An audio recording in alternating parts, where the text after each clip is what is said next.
Dan di sini kita akan membahas tentang hak asasi manusia, yang dimana hak asasi manusia ini terdiri dari 5 materi, yaitu yang pertama konsep dasar hak asasi manusia, yang kedua pengembangan pemikiran hak asasi manusia, yang ketiga instrumental internasional hak asasi manusia, yang keempat HAM di Indonesia, dan yang kelima negara hukum dan hak asasi manusia. Lihat videonya. Terima kasih atas waktu yang diberikan kepada saya. Perkenalkan, nama saya Kari Susanti dengan NIM akhir 14. Nah, di sini tuh saya akan menjabarkan tentang konsep dasar dari hak asasi manusia. Di Indonesia sendiri, kalau kita berbicara tentang HAM, berarti kita membicarakan tentang dimensi kehidupan manusia, di mana kita itu membicarakan tentang hak asasi manusia yang tidak diberikan oleh negara, masyarakat dari suatu wilayah tersebut, tapi kita membicarakan tentang martabat sebagai manusia itu sendiri bagaimana. Nah, secara etimologi, hak asasi manusia itu disebut dengan human right dalam bahasa Inggris, yang berarti hak, keadilan, dan kebenaran yang ada pada diri kita sendiri. Terus di Indonesia sendiri umumnya istilah-istilah hak asasi manusia itu merupakan hak fundamental yang dimiliki oleh manusia itu sendiri.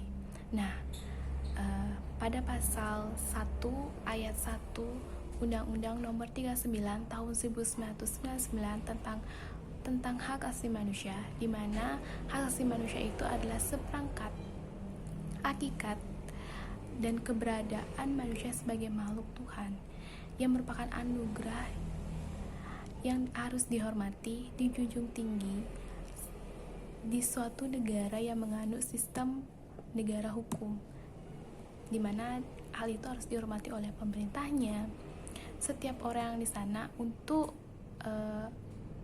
menghormati martabat dan juga hakikat sebagai manusia itu sendiri.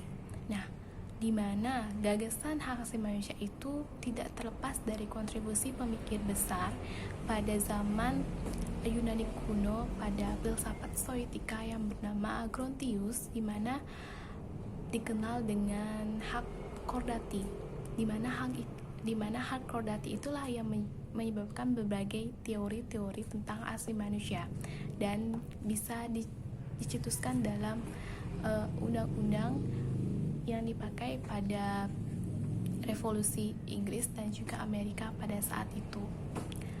Sekian dari konsep HAM yang bisa saya jabarkan di sini.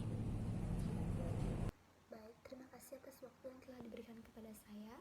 Di sini saya akan melanjutkan mengenai materi yaitu pengembangan pemikiran HAM, di mana HAM merupakan wacana yang terus mengalami evolusi pemikiran sesuai konteks ideologi, sosial, politik, ekonomi, dan budaya dunia, di mana berbeda dengan hukum internasional yang hanya mengakui hak-hak negara. Rezim HAM internasional mengakui hak-hak individu dan klaim individu atas hak-hak itu. Dalam hukum internasional, suatu negara memegang sepenuhnya kebebasan bertindak dalam hubungannya dengan warga dan wilayahnya, termasuk domain publik seperti laut, atmosfer, dan luar angkasa.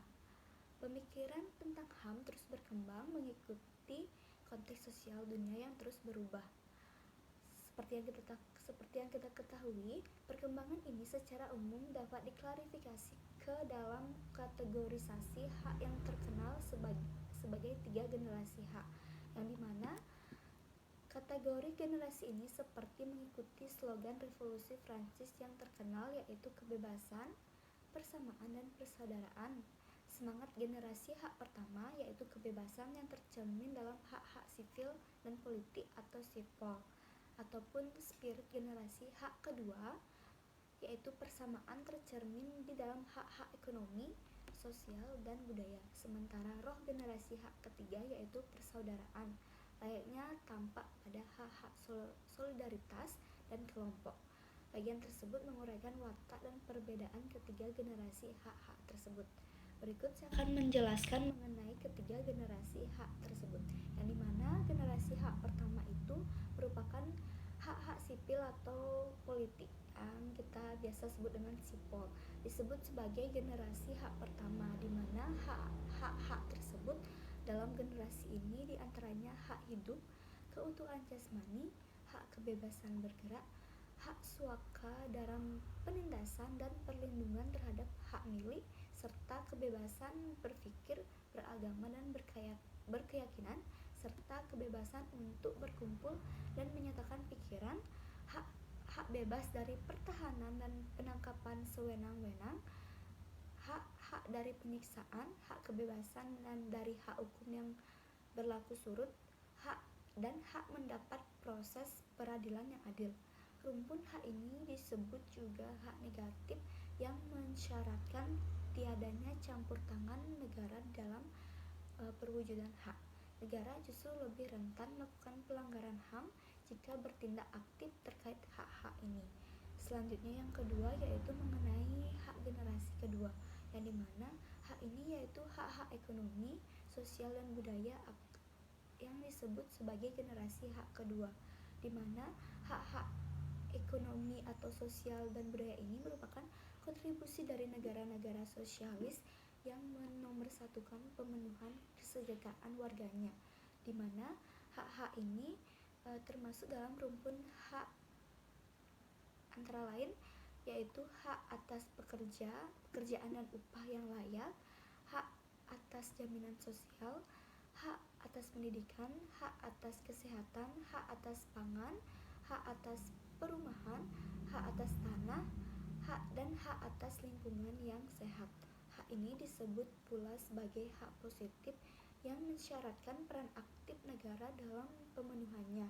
Oleh karena itulah, hak-hak generasi kedua ini dirumuskan dalam bahasa yang positif, yaitu hak atas right to, yang bisa disebut right to, dan bukan dalam bahasa negatif bebas dari, yaitu freedom, atau freedom from pada dasarnya. Generasi hak kedua ini merupakan tuntutan akan permasalahan sosial. Selanjutnya yang ketiga yaitu hak generasi ketiga, di mana rumpuan hak generasi ketiga disebut hak solidaritas. Rumpuan hak ini merupakan tuntutan negara-negara berkembang atau dunia ketiga atas tatanan internasional yang lebih adil. Hak-hak yang termasuk rumpunan ini antara lain hak atas pembangunan, hak atas perdamaian, hak atas sumber daya alam sendiri, hak atas lingkungan yang baik, dan hak atas warisan budaya sendiri. Hak-hak kelompok seperti imigran, masyarakat hukum adat, dan kelompok minoritas harus dilindungi oleh negara. Sekian pembahasan dari saya. Akhir kata saya ucapkan terima kasih. Om Santi Santi Santi Om. Baik, terima kasih atas waktu dan kesempatannya. Di sini saya akan menjelaskan materi mengenai Instrumen Internasional Hak Asasi Manusia. Dalam upaya untuk menjamin perlindungan hak asasi manusia bagi setiap manusia yang ada di belahan dunia, perlu adanya suatu kesepakatan atau perjanjian antar negara-negara yang ada di dunia.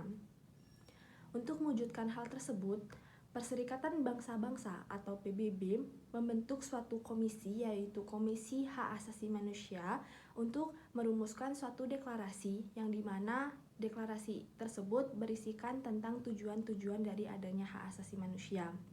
Nah, kemudian Komisi Hak Asasi Manusia ini berhasil membentuk suatu deklarasi yang dikenal dengan Declaration of Human Rights atau Deklarasi Hak Asasi Manusia yang disingkat menjadi DUHAM.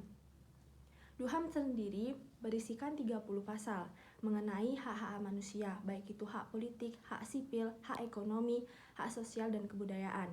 Nah, meskipun deklarasi ini telah diterima oleh negara-negara yang ada di dunia, untuk mewujudkan tujuan dari deklarasi ini, diperlukan suatu alat atau instrumen untuk mewujudkan secara nyata tujuan-tujuan yang terkandung dalam deklarasi hak asasi manusia ini sendiri.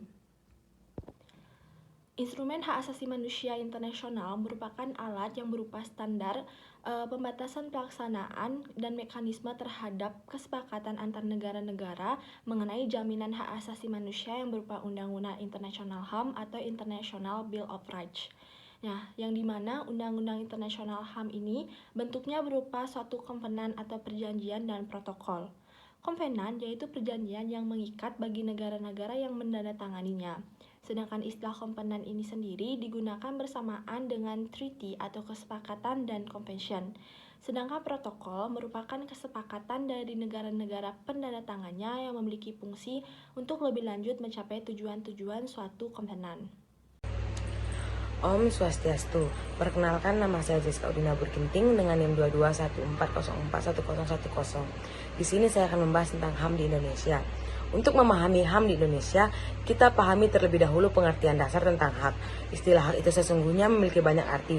Ia dapat diartikan sebagai sesuatu yang benar, kewenangan, kekuasaan untuk berbuat sesuatu, atau kekuasaan yang benar atas sesuatu, atau untuk menuntut sesuatu. Secara terminologi, hak asasi manusia adalah hak dasar yang melekat pada diri manusia yang sifatnya kodrati dan universal, sebagai karunia Tuhan yang Maha Esa, dan berfungsi untuk menjamin kelangsungan hidup, kemerdekaan, perkembangan manusia, dan masyarakat yang tidak boleh dirampas oleh siapapun. Khusus untuk hak asasi manusia di Indonesia, pada mulanya Undang-Undang Dasar 1945 hanya dicantumkan beberapa pasal saja. Hal ini disebabkan karena terdapat perbedaan pendapat tentang perlu tidaknya dimuat pengaturan hak asasi manusia dalam Undang-Undang Dasar. Namun, setelah reformasi dengan diadakannya amandemen Undang-Undang Dasar 1945 telah memuat tentang HAM. Pengaturan HAM dalam keterangan ketatanegaraan RI terdapat dalam perundang-undangan yang disajikan acuan normatif dalam pemajuan dan pelindungan HAM. Pengaturan HAM dalam Ketatanegaraan RI terdapat dalam perundang-undangan yang dijadikan acuan normatif dalam pemajuan dan perlindungan HAM. Dalam rangka melindungi HAM, Indonesia memiliki instrumen hukum untuk HAM itu sendiri. Beberapa di antaranya adalah TAP tentang hak asasi manusia, Undang-Undang Nomor 11 Tahun 2005 tentang pengesahan konvenan internasional, tentang hak ECOSOC, Kepres Nomor 50 Tahun 1993 tentang Komisi Nasional Hak Asasi Manusia, dan Undang-Undang Nomor 39 Tahun 1999 tentang hak asasi manusia. Selain itu, telah dibentuk suatu lembaga khusus HAM yaitu Komisi Nasional Hak Asasi Manusia, yaitu Komnas HAM. Komnas HAM tersebut dibentuk pada tahun 1993 oleh keputusan Presiden nomor 50. Lembaga tersebut dibentuk sebab desakan masyarakat mengenai pentingnya bagi negara untuk melindungi hak-hak asasi manusia di Indonesia. Indonesia mengalami kemerosotan pasal HAM sejak 2019. Isu-isu yang disebutkan oleh HRW yang harus diperhatikan adalah kebebasan beragama, kebebasan berekspresi dan berserikat, hak perempuan dan anak perempuan, persoalan Papua dan Papua Barat, orientasi seksual dan identitas gender, hak disabilitas, hak lingkungan dan hak masyarakat adat. Pelanggaran HAM terjadi dilatar belakangi oleh faktor internal dan eksternal. Dari faktor internal sendiri terdapat tingginya intoleransi, sikap egois, dan kurangnya rasa empati. Sedangkan dari faktor eksternal adalah penyalahgunaan kekuasaan, sistem hukum yang berjalan, dan berbagai faktor lainnya. Saat ini penegakan hukum hak asasi manusia dilaksanakan secara khusus melalui badan peradilan, yang pengadilan HAM menyusul pada pengadilan HAM berat, dan yang mempunyai wewenang untuk mengetas Undang-Undang 1945, yaitu Mahkamah Konstitusi. Konsep negara hukum merupakan konsep universal yang dianut oleh hampir seluruh negara di dunia. Secara umum, tipe negara hukum terbagi menjadi dua, yakni negara hukum res taat dan negara hukum rule of law. Kedua tipe negara hukum tersebut memiliki karakteristik, namun keduanya mempunyai persamaan, yaitu terkait perlindungan pada hak asasi manusianya. Hak asasi manusia adalah suatu hak fundamental yang dimiliki manusia yang melekat pada seseorang dari lahir. Hak asasi manusia tersebut juga tidak dapat dirampas dan dicabut keberadaannya. Selain itu, untuk kehormatan hak asasi manusia juga harus dihargai, dipelihara, dan dijaga oleh negara hukum, pemerintah, dan semua orang.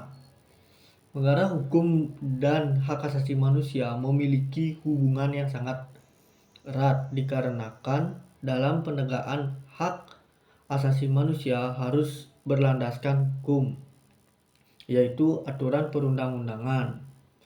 Nah, pemerintah di negara hukum jika akan menegakkan hak asasi manusia harus selalu memperhatikan peraturan yang berlaku, karena jika pemerintah melakukannya dengan kekuasaan, pemerintah tersebut akan dijerat oleh hukuman. Nah, dalam konsep negara hukum dijelaskan bahwa negara hukum mempunyai ciri-ciri, yaitu warga negaranya harus mendapatkan perlindungan HAM karena Kalau di negara hukum tidak memiliki ciri-ciri tersebut, negara hukum itu akan bertentangan dengan prinsip-prinsip negara. Serta dimanapun suatu negara hukum, tujuan pokoknya yaitu melindungi hak asasi manusia dan mewujudkan kehidupan warga negara yang demokratis.